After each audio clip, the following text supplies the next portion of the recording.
Bulletproof Radio, a state of high performance. You're listening to Bulletproof Radio with Dave Asprey.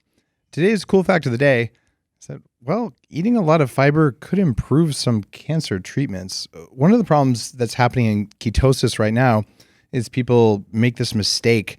Well, if little of something's a good thing, a lot of it must be even better.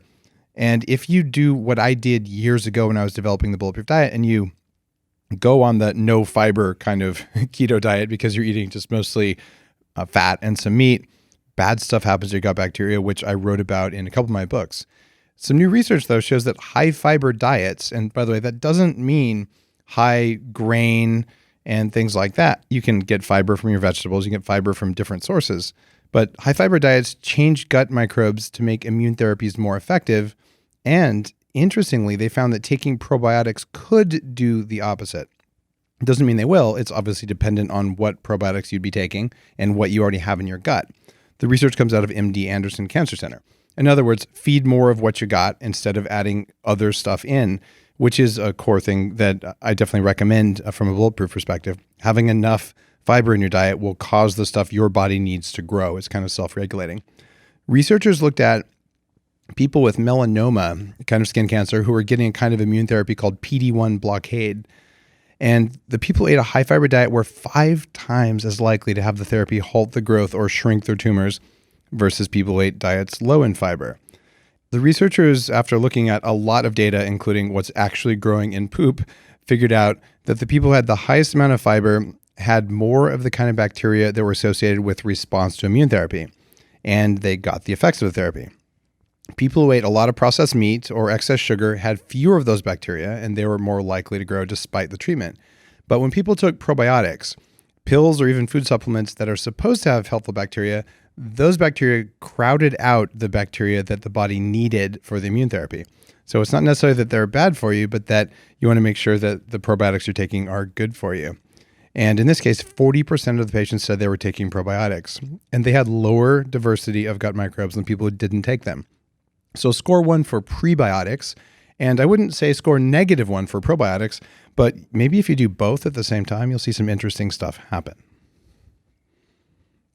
Today on the show, we're talking again with Ayan Mitchell, who was a guest on the show about a year ago last summer on episode 514. We talked then about why inflammation matters for your dog and for you, and some things that I'm doing for my dog Merlin, based on what Ayan's developed as VP of Research at C360 Health. And Ayan's just a fascinating guy to interview, which is why I had him back on, because over the past 6 years, he's been using these carbon nanoparticulate molecules as a backbone to do things like joint renewal, hair regrowth, and even anti-metastatic therapies for cancer.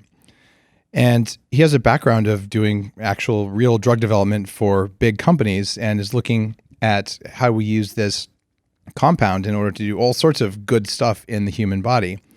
And he created something called lipo-fullerenes. And what that is these fullerenes, these buckyballs, as they're also known, that are suspended in fats. I'll ask him to get into more detail. And he was just recently granted a patent that has important implications for treating humans, which is kind of cool. So we're seeing patents on anti-aging technologies like this. Ayan, welcome to the show. Thanks, Dave. Glad to be back. You know, last time you were on the show, you didn't come clean with me. There were probably a few things that I really couldn't talk about just yet. You didn't mention that you're like a semi-professional or maybe professional saxophonist, and that when you moved to Austin... In a former life, yeah, I was a professional saxophonist, yeah. So you moved to Austin, you were like best new jazz musician on the scene sort of thing? Yeah, there was a competition, they called the Clarksville Jazz Fest, Best New Jazz Artist competition, which I won when I moved there. It had been a long thing. My family, there's quite the history of musicians, and it was kind of the options were be very good or just don't do it. And so I very much enjoyed it. It's too funny, and we'll talk about what being a musician does for creativity a little bit later in the show. But first up, I just dropped a lot of carbon 360, carbon 60, LipoFullerene sort of stuff. I want you to define a few things, sure, so people understand why what we're talking about matters and what it is. So define carbon-60. What is that? Okay, carbon-60, everyone says it's an allotropic form of carbon, which just means it's another configuration of carbon atoms. Everyone says it's allotropic? That's it. All right. If you're listening to this and you're like, what does allotropic actually mean? I'm pretty sure that's not what everyone says. Okay, perhaps that is not what everyone says. So an allotrope is just a form where it's based on the same atom, but it's configured differently. So you've got diamonds and graphite and fullerenes, and they're all allotropic forms of carbon. So just different forms of carbon. So if you compress your charcoal briquette into a diamond, it's still just carbon. It is still just carbon. It's just configured in a tetrahedron, and hence the value goes up. So yeah. So if you're making Austin barbecue, you could technically make it over diamonds? If you make barbecue at the right amount of megapascals, yes, you could. You'd have the best barbecue ever, the most pricey barbecue ever. All right, just checking on that. Okay, so carbon-60 is a reconfiguration of the carbon molecule. The one that there are a bunch of them, but the one that we particularly play with is spherical. So it's 60 carbon atoms grouped together. Carbon-60, buckyballs, Buckminster fullerenes is the tech term. Right. That's why the guys who actually discovered it in '85 called it that, is because it looks very much like a geodesic dome, hence Buckminster fullerene. And so over the past couple of years, initially, it's been around for about 34 years, but initially it's been around technically since the Big Bang. But research started on it in about '85 after it was discovered. And most people were using it just by itself in its raw form, or they were combining it in an aqueous form with water and solution. And the results were not so good. There was a lot of thought about maybe you can use it for drug delivery, maybe you can group it with things, but no one had actually come across something that really made it bioavailable. In fact, in an aqueous form, there were actually a lot of issues with it. It had some genotoxicity and caused a bunch of not so friendly effects. So you make these unusual little spheres, and it turns out these carbon-60 things do occur naturally, just at a very, very low incidence. Right. Lightning strikes, volcanic activity, big bangs, things like that. Okay. So they exist, but they aren't common. So if scientists made them common, then they would put them in water and it was bad for you. Yeah, generally speaking, when you made an aqueous solution with C60, it was not a good thing. But some guys started working with them, trying to find other ways that they could solubilize them. And they found, hey, look, we can actually adduct these things to lipids. So they started binding them to fats. And oddly enough, they'd bind them to fats and they became bioavailable and they'd actually move through the cell membranes. So in my lab, we took that a couple steps further and we really started breaking down, how do they work with different lipids? What impact do the different lipid chains have? How can we configure these to get a different response on your hair and your eyes and your liver and your skin? Hold on a second here. Are you saying that different fats do different things in the human body? It's almost like proteins. Different types of proteins, like venom, for instance, does a different thing in the body than, say, a nice steak. Who would have thought? It's oh my goodness. Crazy talk, right? So what you did, though, is the original days, and in full disclosure, okay, you and I, we've had time to hang out, and I have, we both have done extensive anti-aging stuff that is very cutting edge. So we're kind of cut from the same cloth that way. And going back, I want to say 15 years, I ordered my first olive oil C60 molecules from some crazy brown cardboard thing. I think I saw some in my freezer, but I didn't feel good when I had them. I'm like, I don't know. I also don't know what to do with them. So I have these little purple vials of whatever. And so I was a bit skeptical when you told me what you were doing, but I also had seen the research, the same stuff that got you excited, that said, oh, look, rats live like 90, was it 95%? 90% longer. 90% longer. Yeah. And so I was intrigued when you said, well, why does it have to be olive oil? It could be any of these other oils. Right. So what did you find when you started mixing these in different oils? And what did you do differently than that original stuff that kind of gave me a headache? Well, okay. So one, you have to really look at the quality of the oil. I mean, obviously you have to look at the quality of pretty much anything you're going to combine with at a ratio of 1 to 99, right? So you're using 1 part fullerenes and 99 parts oil. So you've got to make sure that it's really good quality. So we started finding different effects in terms of, say, like brain octane, right? It fractions in the liver. So you're going to get an entirely different biological effect if you couple it, as we had. If you take fullerenes and you adduct them to caprylic acid, it breaks down in the liver, hence it's going to be delivered to different areas in the body. The chain length is a different size, so it's going to be compatible with different aspects of your physiology, and some it won't. Some you need long chains, some you need short chains, some you need medium chains, and you're trying to basically figure out what key goes into what lock. And so we spent months and months and months breaking down all of those things. And and I think I've told you this before, some of them were really cool, fantastic. Some of them, like vitamin E and fish oil, really disgusting and kind of disturbing at a very visceral level. So you take it and you're like, I wish I didn't take that. Yeah, fluorescent orange and the worst smelling thing I think we've ever seen in the lab, other than maybe, I don't know, there are a couple of really noxious things occasionally that come through. But Got it. So it doesn't always work. It comes out very different. it's almost like straight glutathione. Okay.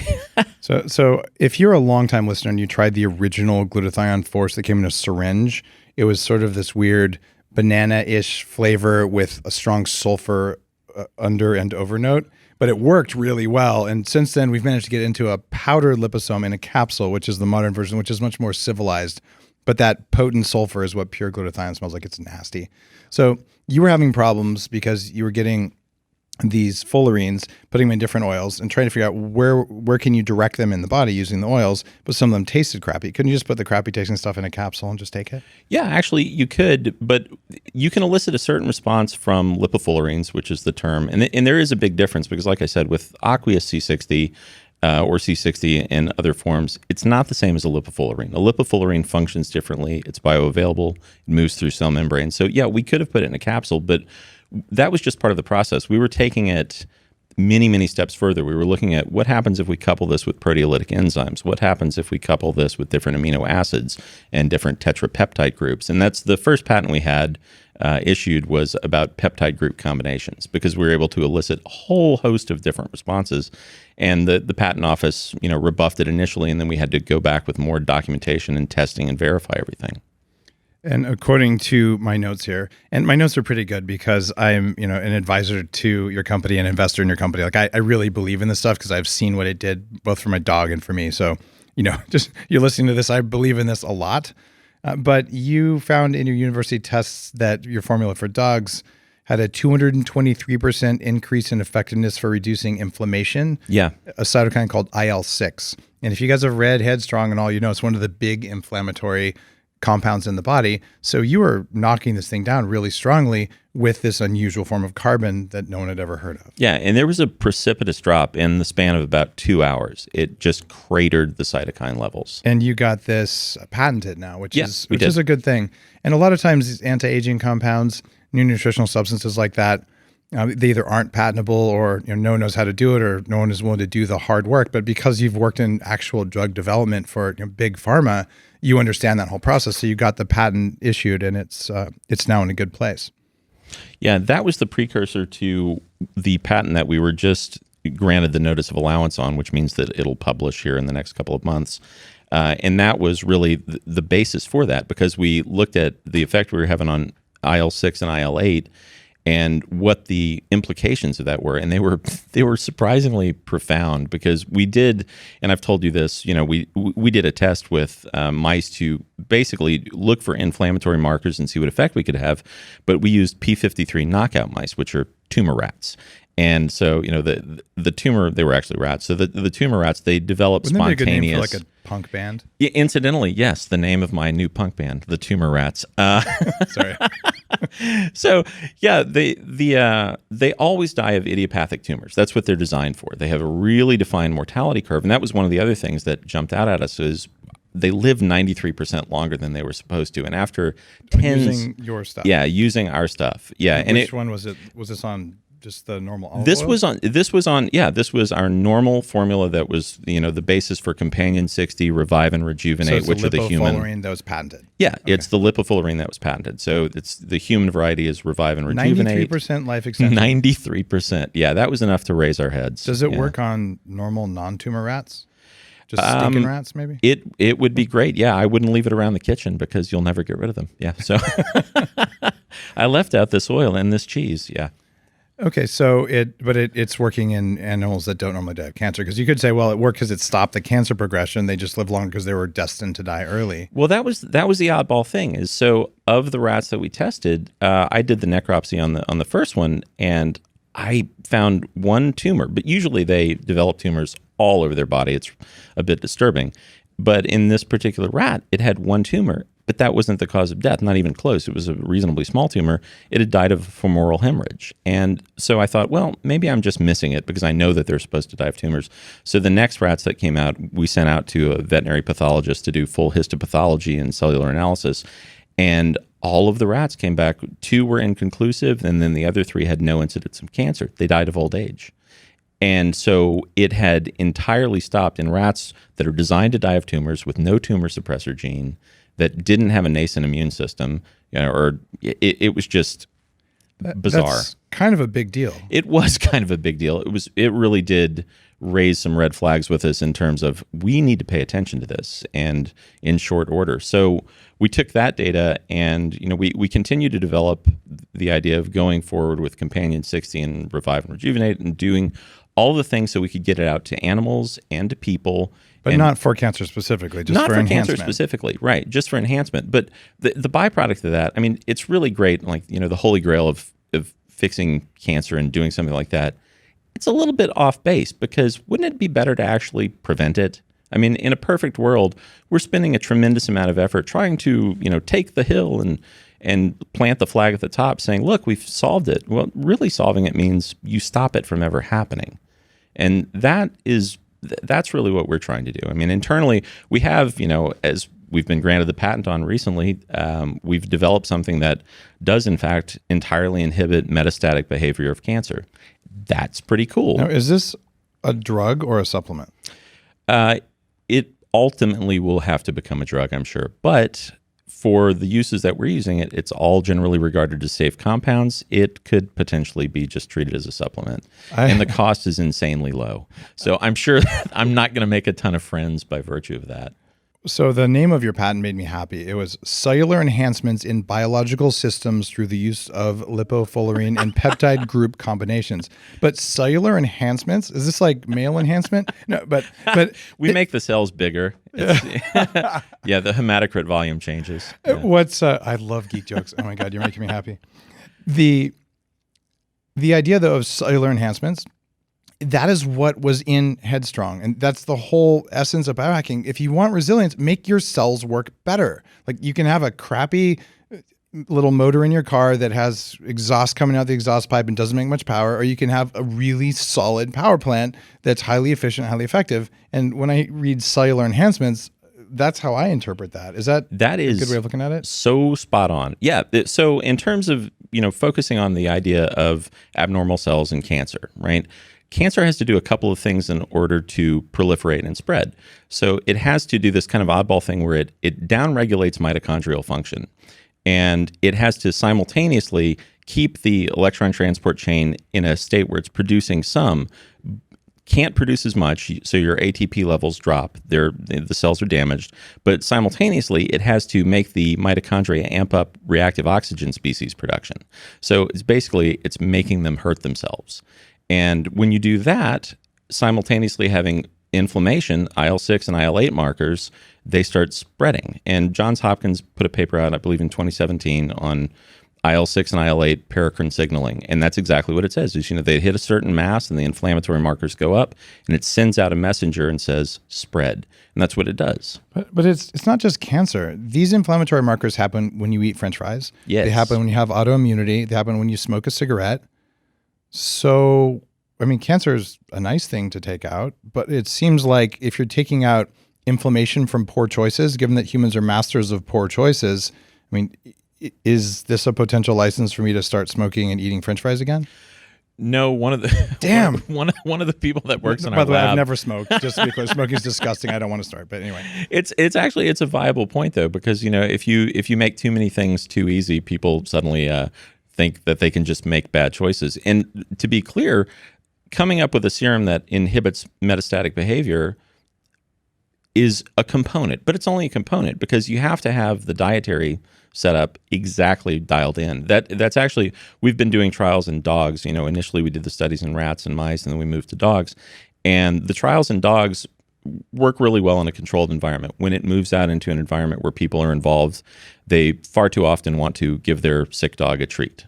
You can't do that. They get the ratios on their macronutrient balance off. You can't do that. So we've actually stopped the trials right now so that we can meet with some dog food makers, so we can actually get a very dialed in diet so that they have exactly the right nutrient balance. So we can simply say, take this food at this time, take a shot of this medicine at this time, and it's just oral, and that's it. And then you're done.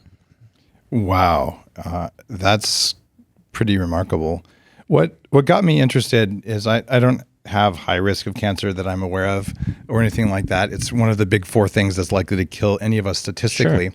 Sure. But one of the things that the lipofullerenes do in your research is that they upregulate mitochondrial function at the same time they're decreasing inflammation. Precisely. What do animals or humans, I mean, I take the stuff I've been giving my dog, and now I take the human stuff, but before it was available, I was doing the dog stuff. Yeah, likewise, same here. Yeah. And what are the effects of just the mitochondrial enhancement without even looking at inflammation? Or do those just always come together? No, well, they do seem to run in parallel, at least with the use of lipofullerenes. But mitochondrial uptick, we've seen some pretty interesting upregulation of mitochondrial function and ATP production. And, right out of the gate, we were hitting somewhere between 18 on the low end and 58% on the high end. And you just have more energy. It's kind of a whole body feeling. You have more energy. You don't need to sleep as much. You don't need to eat quite as much. I just feel an overall better sense of well-being, which is kind of hard to quantify, but once you've done it, you know it. Yeah. I know what it feels like to turn on my mitochondria, and some of the stuff that Bulletproof makes are designed for that specifically. And I can feel like Unfair Advantage or Keto Prime, right, which are both mitochondrial ATP precursors and things. They make the Krebs cycle work better, at least biochemically. I'm not saying that my products do that specifically, but the compounds in them in studies do that. And when I take them, I feel different. So whatever the heck that means, but I know what it feels like when you get a kick. Even ketones, one of the reasons you feel good, there's many, is that your mitochondria work better. So there's like I could push the accelerator and the car goes faster. It's when you put the high octane gas in the tank versus the crappy gas, if you have a car that still takes gas anyway. Well, when you're looking at some of this, I've had the benefit of being able to see actual animals under these conditions because a ketogenic diet was a core component of being able to inhibit metastasis. So you can't simultaneously put out the fire and pour gasoline on it. And a new paper came out last week, or it was sent to me last week from Baylor and Cornell, and they very clearly showed that high fructose corn syrup is, in fact, directly stimulating tumor growth. Not that that's a shock to anybody, but it's nice to finally have really clear data. But I had seen it in the lab about 4 years ago. We were doing a trial, and it was with a company that's all they do is cancer trials. And the tumors had locked in stasis, and then they dropped 60% in 1 week. And then they started to drop, and in the middle of the week, they rebounded and hockey sticked up. And I couldn't figure out what had gone wrong. So we started poring over the data, and I asked the woman who was proctoring the trials, what had changed? And she kept saying nothing. Well, eventually we found out that one of the lab techs had swapped out the ketogenic chow with a standard American diet type of chow in terms of macronutrient breakdown. And it was frightening. That was probably the last time I really indulged in anything that had high fructose corn syrup because it scared me to death. Wow. Okay. So you saw it in the cancer results. Yeah. In the span of 3 days, the tumor burden, which was almost gone, hockey sticked up, and we had to sacrifice the animal in the lab. Wow. That big of a deal. I'll show you the data after the fact. It was insane. I'm still sort of spinning because we talk occasionally because I'm a backer, but I'm not involved in the day-to-day business. And you sent me a text. Yeah, we got the patent. That's great. But I'm still sort of struggling in my head. All right. It's available as a supplement, but this is the first broad spectrum anti-metastatic therapeutic of its kind, and it's patented. Aren't the drug companies just pounding on your doors right now? No, I think it's at this point, no one really knows that it's there. This will probably change that. This might change to a certain extent. But I think I don't know that it will be given its due initially because it's a very strange concept. Like, take this lipofullerene and do this change in the diet, and we can completely lock it down. Now the plus is with other therapeutics like targeted radiation or targeted chemo or something like that, it doesn't compete. So it makes those therapeutics work entirely to provide a solution. So if this weren't going to take it out, and what we saw in the lab was with a really large primary mass, it may or may not take out the primary mass, but the one thing that we can say with 100% certainty is we can lock down the metastatic behavior because we simply shut cancer can't spread. It can't spread, and it's generally thought of that 90% of the deaths from cancer are caused from metastasis. So this is a benefit. I'm not saying it's a total solution, because we've had circumstances in the lab where we've seen things and it wasn't, a large primary mass or something like that doesn't entirely go away. But you can use it in conjunction with radiation. You can use it in conjunction with targeted chemo. You can lop it out. So we're in this weird situation where there are tons of people who have cancer and have figured out that being on a ketogenic diet, taking certain supplements in studies and animal studies, that they work. There's now holistic cancer practitioners, functional medicine doctors who are working hyperbaric oxygen. Dominic D'Agostino's been on the show. A guy named Chris, who's a cancer surgeon, who just a year ago went into ketosis and was like, wow, this is changing my life. I'm doing it for my patients and they're getting better faster. So we have these, I'm going to call it the self-treatment group, where they're doing stuff in conjunction with their cancer treatment specialists. And sometimes it works. Or in the fiber study that I talked about at the beginning of the show, it actually doesn't work. So the probiotics were harming the cancer treatment. Do you see a world, now that this is actually a real compound and that it's been patented, not that it wasn't real before, but it's acknowledged and studied in universities and everything. Do you see a world where people are going to go to their cancer doctor and the cancer doctor is going to say, well, you better go in ketosis, you better quit the high fructose corn syrup and take this stuff based on LipoFullerenes, and that's going to stop metastasis, and then I'm going to go in with cancer and radiation and chemo or whatever else and take out the primary mass and we're all good to go? Is that where we're headed? I hope so, because it's the only sort of treatment that I've seen where you actually are stronger at a cellular level after you take it. It's not the idea of saying, hey, look, there's something invasive. Let's use chemicals to damage it and in the process damage your body. This is completely the opposite of that. I mean, as a company, we really strive, and you know us at this point, we strive every day trying to figure out better ways to do things, better ways to optimize things that we can do that haven't been tested yet.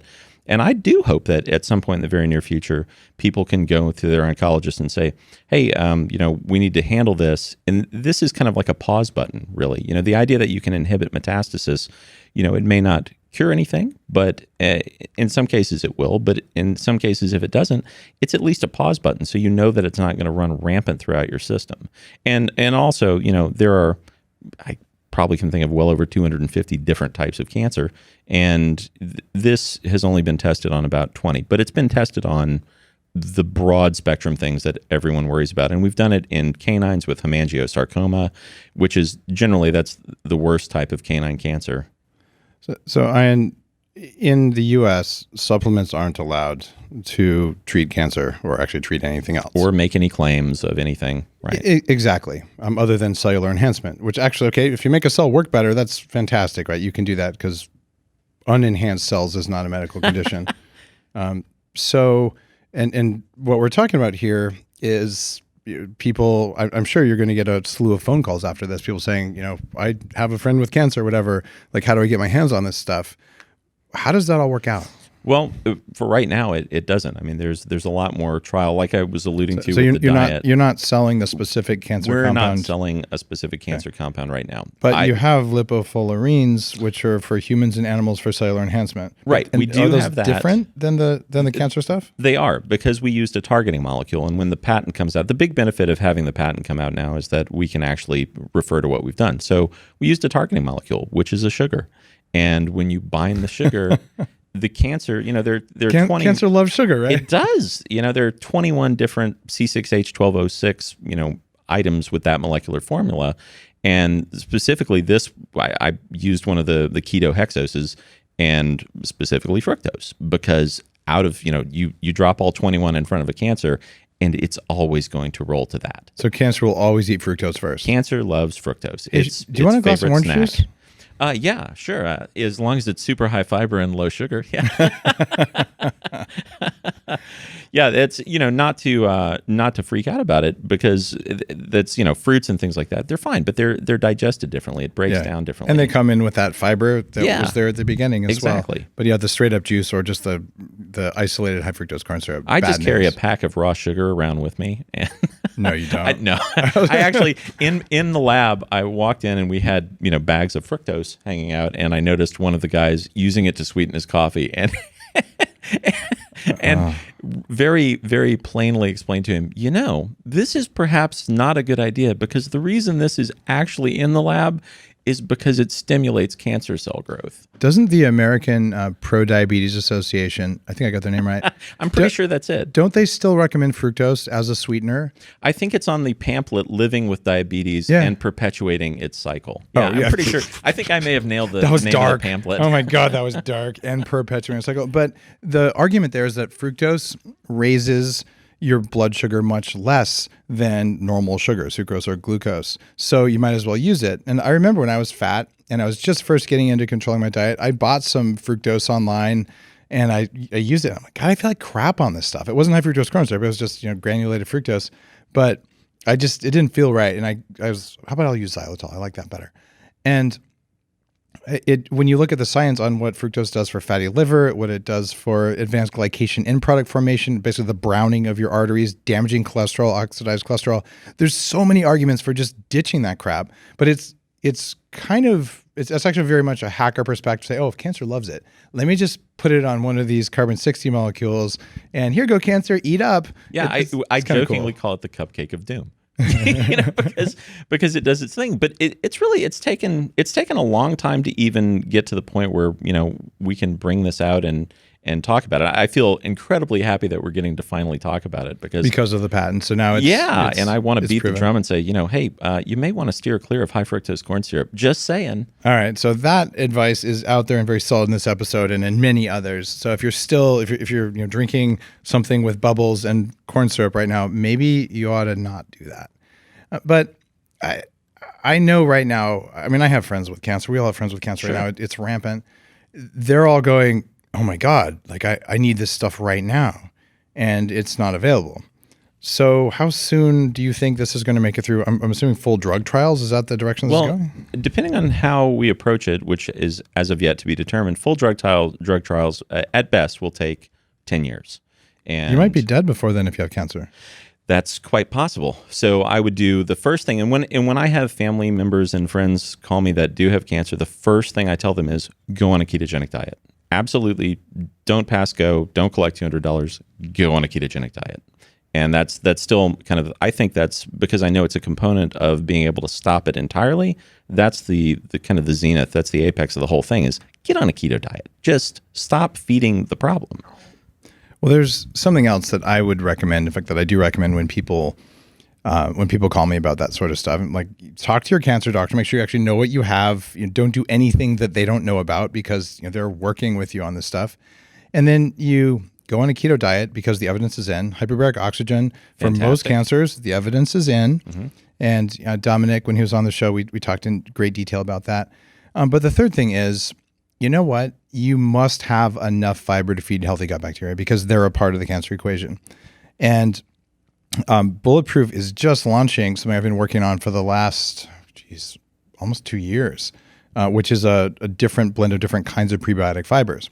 So even though you're on a ketogenic diet, if you're doing it right, you eat this massive plate of vegetables that are low in starch, which gives you fiber without raising your blood sugar. Or you can take a prebiotic fiber supplement. The one that we're coming out with is called Bulletproof Inner Fuel. And I've been doing 50 plus grams of prebiotics a day, which is getting up to, the longest lived people eat 50 to 100 grams a day. And that's what I'm getting from supplements, not counting the vegetables I eat every day.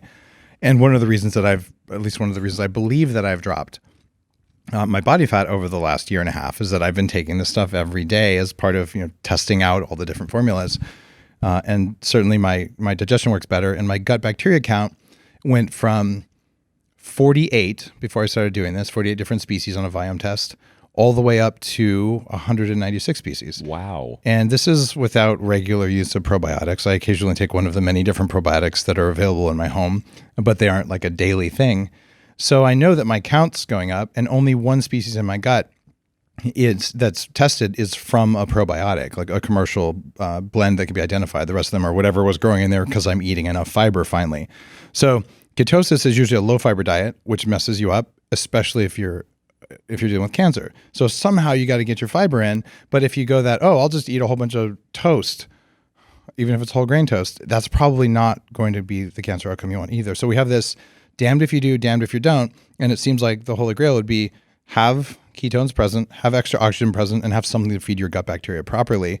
And then if you can add in the anti-metastatic stuff that you're making, Ayan, and you had cancer, okay, now all of a sudden you can just focus on whatever cancer you've got instead of worrying about, oh, it's in my lymph nodes, it's in wherever the heck it goes.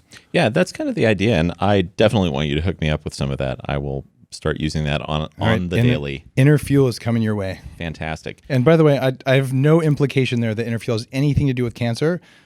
All I'm saying there is that if your gut bacteria are healthy, everything in your body works better. And I believe that cool fact of the day there, they're like, hey, when people ate more fiber, they did better. And that's true whether or not you have cancer.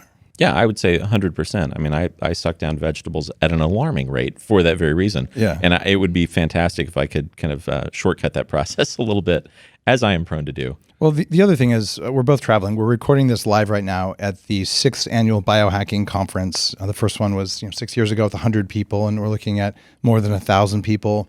And it's at the Beverly Hilton in Beverly Hills, which is cool. And this is probably one of the few places on earth where you and I are going to be able to get enough vegetables, because we moved the conference from where it was last year because they wouldn't let us control the meal. And here, the Hilton's been super helpful on saying, all right, you want bulletproof food? We got your back. And it helps because Michael, the GM here, knows bulletproof. Yeah, it was fantastic. Actually, in the room when I checked in, there are collagen bars up there, which I sucked down almost instantly. Yeah, Thanks for that. they have the collagen bars, and they've got the bulletproof coffee in all the rooms, just in the mini bar, which is like so cool. This is where I stay.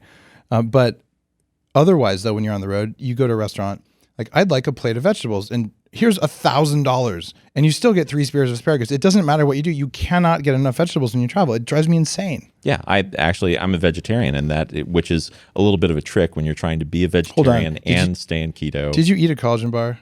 I did. You're a bad vegetarian. Bad vegetarian. Right. I'm also a little bit based in science, so I'm not going to be so far to one side that I damage myself in the pursuit of some ethic. I hear you there, and collagen has a different effect than a steak, to be perfectly honest. Yeah, it definitely does. So it's one of those things. Traveling, you very much have to really scan and try and figure out, okay, where am I going to eat? How am I going to get enough of this and that? And like I said, as a vegetarian, it's kind of tricky. But you can tell from my very slight frame, I don't get enough vegetables in my diet. I hear what you're saying there. As a jazz musician and an exceptionally knowledgeable biochemist, who's really looked at mitochondrial pathways, looked at all of these things going on in the body at a level deeper than where I go, in that I'm not formally trained in this stuff. I am actually a hacker. I want to know what else is on your radar, whether it's stuff that you're doing with lipo-fullerenes, or maybe things that you're just doing either nutritionally or supplements or lifestyle-wise, based on your very deep, detailed knowledge base. What are you doing to live longer? Specifically to live longer, which really was the impetus for the entire track that we've been on for the past 7 years with the company. I very diligently take the things that we make, which seems like a shameless plug, but it really, before it was even a company, I was taking the stuff, and I couldn't find it, so I developed it myself. I was scratching my own itch. This is what I needed. It biologically made the most sense, so I did it. And this has kind of come out of that. And then other than that, the basics, I try and have a really clean diet. I diligently avoid things that have glyphosate in them, because I think that is a really, really bad and insidious sort of thing. And I make sure that I exercise with some degree of frequency, and I try and get enough rest, which are, in Game Changers, it seems like a lot of people who are kind of on the cutting edge think that sleep and food actually make a difference with a bit of exercise and some sort of meditation thrown in. It's crazy. It was kind of surprising how, given all of the variety of answers I was expecting there, that those just radically floated to the top. I almost asked myself, are these people saying that because that's what you're supposed to say to be cool? But the people around there, like I already won my Nobel Prize. I don't really need to be cool. I've already killed 74 people as a Navy SEAL. Like it's all good, man. And you're like, okay, so I don't think it's a cool factor, but when you look at it, I wish someone had just told me that when I was 20, right? Yeah, and I the same thing applies to me. I wish somebody had clued me in because it's so simple. And the other things that are, and this sounds a little woo-woo from a scientist, but gratitude, it's huge. And you can actually, I think when the science develops a little further and people are routinely using 24-channel EEGs and looking at what happens, you'll see that sort of thing as a commonality between people. Oh, these guys have a good attitude. What are they doing? Oh, they're grateful for where they're at. It actually has a profound biological impact. I spent a lot of time in doing biofeedback therapy as a kid, primarily because I was having a problem with headaches. But the outcropping of that was perhaps one of the most beneficial things that I ever was allowed to do, to really see what the results were of when I think this happens, and biologically I'm getting X effect. So I learned how to control that. It made a profound impact. It's really interesting you bring that up. I mean, my kids get biofeedback therapy, and you're an example, I think, of what happens when a child gets more control of their brain as it's evolving. And you were doing it for a medical reason, but oh yeah, I'm kind of this musician guy. Although saxophone, man, I mean, could you find a more like electric guitar or something? I'm just saying. I'm not cool enough. Yeah, but okay, but you've got the brain that can do that, right? And we all know that musical brains and math brains are very, very similar. And you've got some advanced biological knowledge and ability, and you just have this way of looking at the world that's pretty unusual. It's why we got to be friends. Why I decided I wanted to back what you're doing, because it's cool, but also just because I like the way you think, but it's pretty radically different. And you're saying you got some of that as a kid, but I want to know, what do you do now for meditation specifically? Because you talked about that. Specifically, I do kind of a modified version of like transcendental meditation. And it's something I've done since my early 20s. And you modified it by adding a C60 molecule and a sugar right, tag? Yeah, No. It's a different moiety of meditation. Yeah, Which isomer of meditation are you using? Yeah, right, exactly. The radiation version, I go with isotopic meditation. It gives you much more bang for the buck. So no, it's only modified in the sense that I don't do, like typical transcendental meditation. You do, pranayama, and then you do hatha for all the postures, and then you actually sit down and do your meditation. And I do something similar, but I don't. I like doing the sun salute. It's really good, limbers up your spine, get a lot of energy flow in that way. And then I do some basic pranayama, not just the standard stuff. I do kind of a variation, a sort of an advanced variation of pranayama to make sure that both hemispheres of my brain So are you're blocking syncing up. one nostril than the other. Yeah, Stuff very, like that. Okay. very rapidly doing that so that I can get the hemispheres of my brain to sync up. And then on the regular, just kind of moving through the day, if I have a lot of stress, I'll just simply sit down for a second and do a box breath, or I will literally go into my office and cut the lights off and meditate. And if I need to refresh and get a new perspective, or I'm trying to tackle something and I can't figure out how to crack the code, that's what I do. I just shut down for a little while, because it's been my experience that the times when I want to do that the least and want to try and focus the most, what I need to do is just turn off my brain and go back to zero and then come back fresh. And the results are far better. What's your take on THC? I think if you're over 25, I actually think it's probably quite good. But, you have endocannabinoid pathways. So my personal preference would be CBD, because I'm perhaps a little bit of a control freak and don't really like the idea of being terribly out of control. I feel like crap on THC, unfortunately. So I actually have never had it. So I'm one of the rare occurrences where I've never actually had it. But you've had CBD. Yeah, I have had CBD, and I didn't know a thing about it until a few years back, and then I started doing some research on it, and wow, what a phenomenal molecule. CBD is an oil. You make fullerenes that attach to oils. Tell me Golly. you've made a lipo CBD. Yeah, yes, we in fact have. Are you on it now? No, I am not. No, I'm not. It's something that's in the works though, because I've been playing with it for a little over 2 years now. Oh, wow. So, okay. and we're, the things that we're doing, we're trying, it takes a long time to do this. I mean, today is April 4th. Shout out to my daughter, Grace. Today's her 20th birthday. Oh, cool. But 5 years ago, literally 5 years ago today, I was sitting with the head of pathology at a medical school, explaining the idea for the lipofullerene saccharide conjugates and how they would inhibit cancer. And I wanted to get the med school on board to do testing for me. And that was quite literally 5 years ago today. So fast forward 5 years, the patent's out, the test data is in, we know we can make a dent. it's kind of interesting that the timeline that all this stuff takes. But we're not releasing anything. Getting back to the idea of how long for these sorts of things, we're not going to release it until it's so dialed in that I feel comfortable saying, yeah, you do this, you'll get the right result. And there are a lot of factors that you have to cover for that. And the same thing applies to doing a CBD product. It's great. I've played with it for literally a little over 2 years in the lab now, but I don't think it's really dialed in. CBD is one of those things where it clearly makes a difference. The guys from Charlotte's Web were on a while back, and there's 10,000 families moving to Colorado because they were treating their kids. It's legit. Yeah, it totally works. Except there's 1,100 receptor types in the brain, and you just kind of want to know which strain extracted in which way is going to work for your specific genetic expression of those things, which is why I'm not certain that there's the one CBD to rule them all, because it may be a little bit different, right? Well, yeah, exactly. We don't have the rings just yet, so, right? You got my Lord of the Rings reference there. I was hoping that would come through.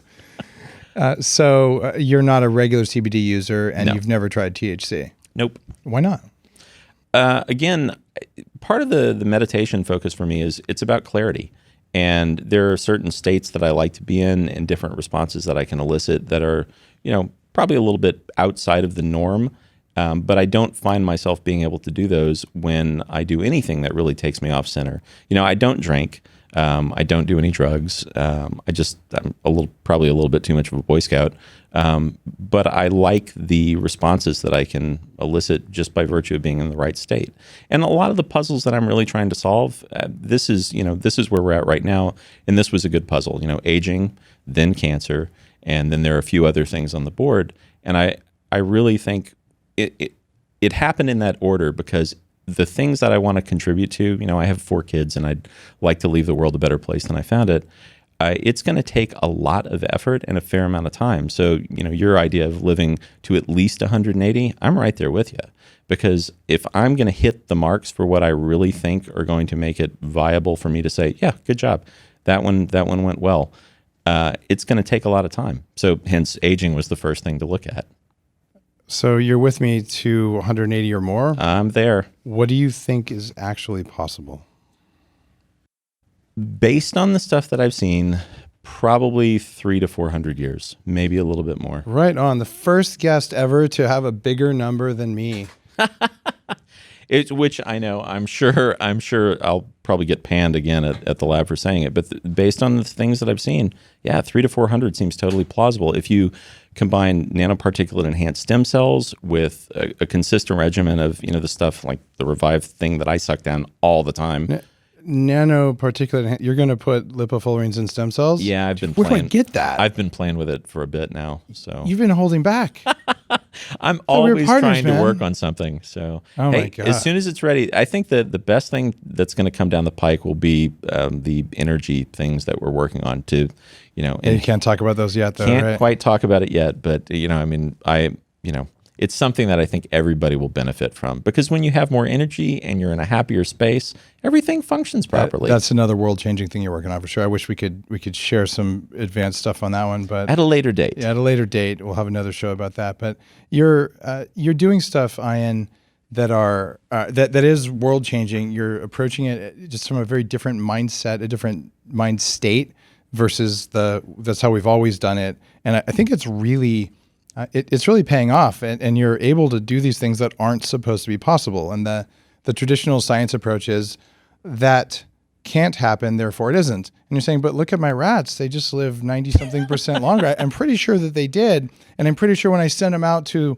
the veterinary pathologist, I'm pretty sure that they didn't have tumors. Yeah, I'm sure my rats just don't know math properly, so they lost track of how old they were allowed to get.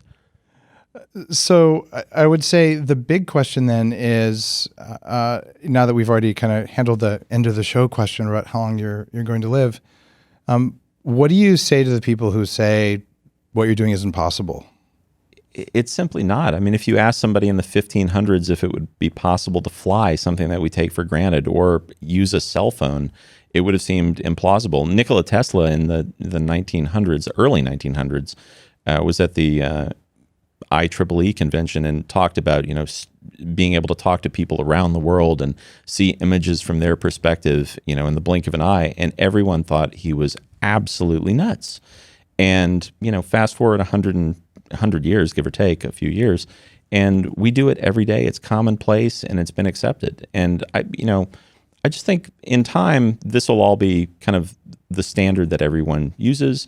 Hopefully people start using more of LipoFullerenes on a daily basis, because the way we've coupled things, it's enhanced. It does enhance your system, and it puts your body back online so that your immune system does what it's supposed to do. I mean, every day, this, every day you have a preponderance of cancer cells popping up and other abnormal cells.